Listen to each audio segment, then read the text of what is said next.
ఇలాంటి dustbins covers అయితే ప్రతి ఒక్కరు తీస్తూ ఉంటాము. అలా మనం బిన్‌కైతే ఈ విధంగా సెట్ చేసుకున్నప్పుడు చెత్త వేసేటప్పుడు ఖచ్చితంగా కవర్ అయితే ఈ విధంగా లోపలికొచ్చేస్తూ ఉంటుంది.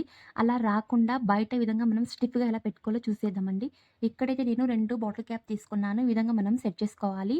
ఇక్కడైతే నేను గ్లూ స్టిక్ అయితే లేదా గ్లూ గన్ ఈ విధంగా తీసుకొని అంటించుకోవాలి. 2 వైపులా ఆపోజిట్ సైడ్ అనేది. చూడండి ఈ విధంగా మనం సెట్ చేసుకున్న తర్వాత ఇక్కడైతే నేను పేపర్ అయితే ఈ విధంగా వేసుకొని కొద్దిగా హోల్స్ పెట్టుకొని ఈ విధంగా మనం అంటించుకోవాలండి. ఈ విధంగా సెట్ చేసుకున్నట్టయితే చాలా చక్కగా స్టిఫ్‌గా ఉంటుంది. చెత్త అలాంటివి వేసేటప్పుడు చాలా చక్కగా ఒకే దగ్గర ఈ విధంగా ఉంటుందన్నమాట.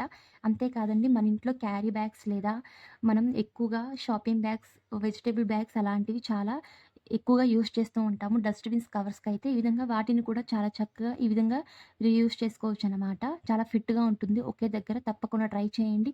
మరిన్ని ఇలాంటి వీడియోస్ కోసం ప్లీజ్ ఛానల్‌ని like and subscribe and share. Thank you.